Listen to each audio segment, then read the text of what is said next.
Senator Jeremy Cooney, thank you so much for being here. I appreciate it. Thanks for having me. Of course, anytime.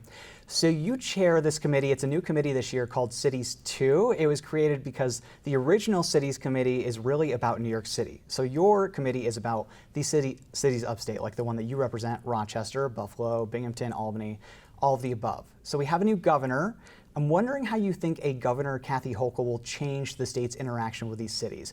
Do we see it in a positive direction, no change? What are you thinking about? Absolutely, I think we have a positive opportunity. Remember that while New York City is an economic driver for our state and, of course, a large part of our state's population, we have cities that have a long historic relationship with the state of New York, whether it's Buffalo, where Governor Hochul hails from, and of course, I always say she's a Buffalo mom first. She knows what it's like to raise a family in upstate New York, and she knows what it's like to be in a mid-sized city.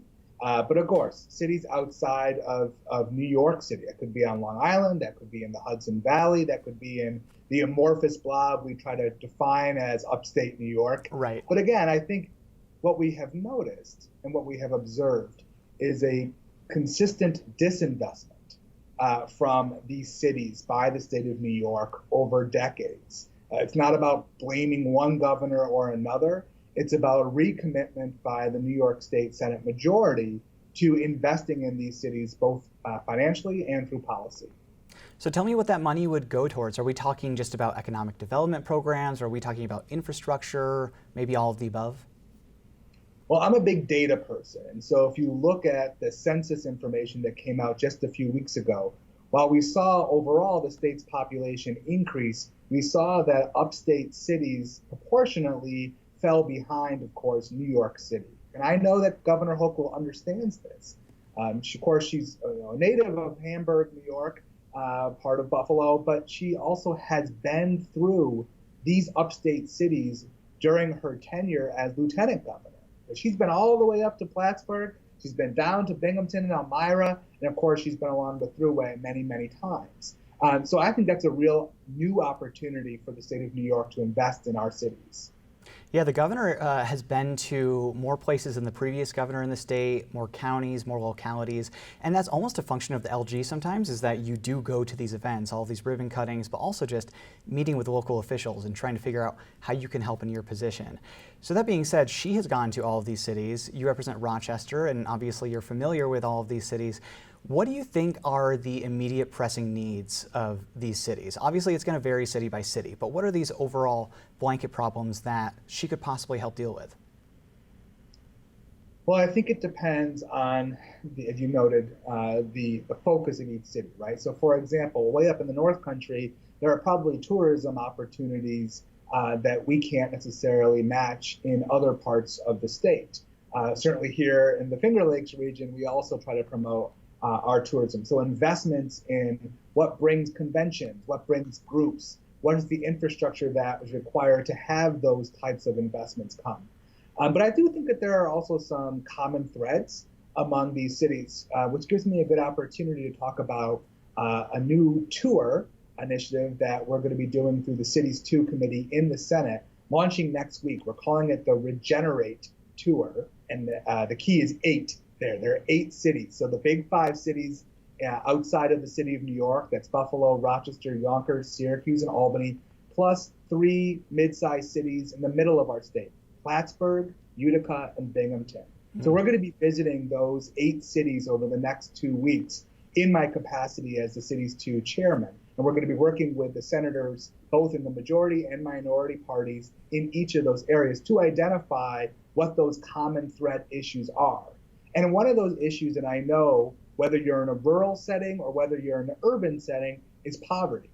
And we know that a lot of these cities, from that systemic disinvestment by the state, have high concentrations of child poverty and family poverty.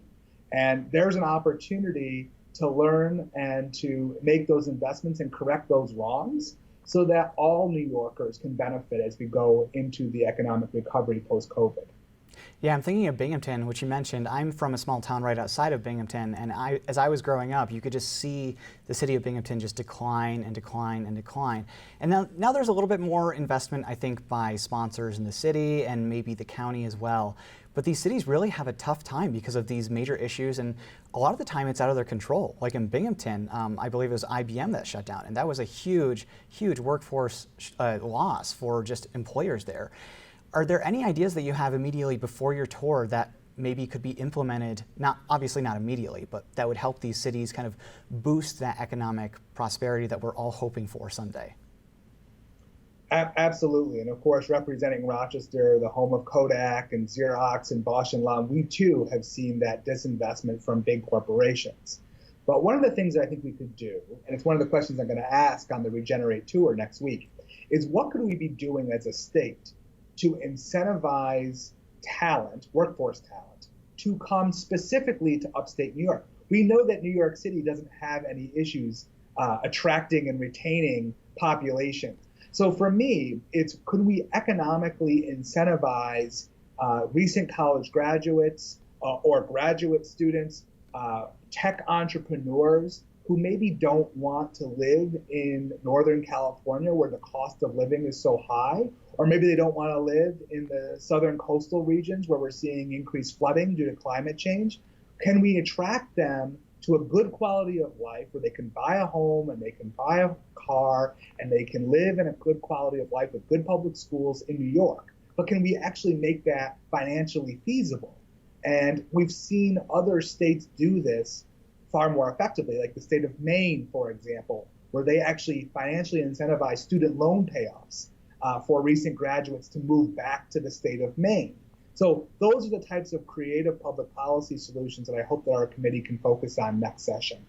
Yeah, that would be great. I mean, if you need a sales pitch for coming to New York and living here, you just got to talk to me. I grew up here and I love New York. So, I'm excited to see what you get out of this tour. You're talking to local officials, I'm assuming, those kind of people. And are you speaking with residents as well? Absolutely. So I'm a former chief of staff to the mayor here in Rochester. So we know that cities are great laboratories for public policy. So when we go to each of these 8 cities, we are going to be meeting with a diverse group of stakeholders, all of which contribute to the quality of life and the economic activity for each city. So we're going to be doing a mixture of listening and learning. And then the idea is to come back together and to come up with a suite of legislation or a package of bills to be talked about through the Cities 2 committee in the Senate next session.